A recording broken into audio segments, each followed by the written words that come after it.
اور تم سے پہلے بھی پیغمبروں کا مذاق اڑایا جاتا رہا ہے، تو جو لوگ ان میں سے تمسخر کیا کرتے تھے ان کو اسی عذاب نے جس کی ہنسی اڑاتے تھے آ گھیرا۔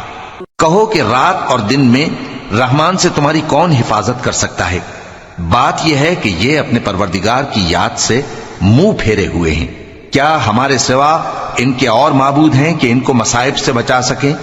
وہ آپ اپنی مدد تو کر ہی نہیں سکیں گے اور نہ ہماری طرف سے ان کی رفاقت ہوگی، بلکہ ہم ان لوگوں کو اور ان کے باپ دادا کو متمتع کرتے رہے یہاں تک کہ اسی حالت میں ان کی عمریں بسر ہو گئیں۔ کیا یہ نہیں دیکھتے کہ ہم زمین کو اس کے کناروں سے گھٹاتے چلے آتی ہیں؟ تو کیا یہ لوگ غلبہ پانے والے ہیں؟ کہہ دو کہ میں تم کو وحی کے مطابق خبردار کرتا ہوں، اور بہروں کو جب تنبیہ کی جائے تو وہ پکار کو سنتے ہی نہیں۔ اور اگر ان کو تمہارے پروردگار کا تھوڑا سا عذاب بھی پہنچے تو کہنے لگیں کہ ہائے کم بختی، ہم بے شک گناہگار تھے۔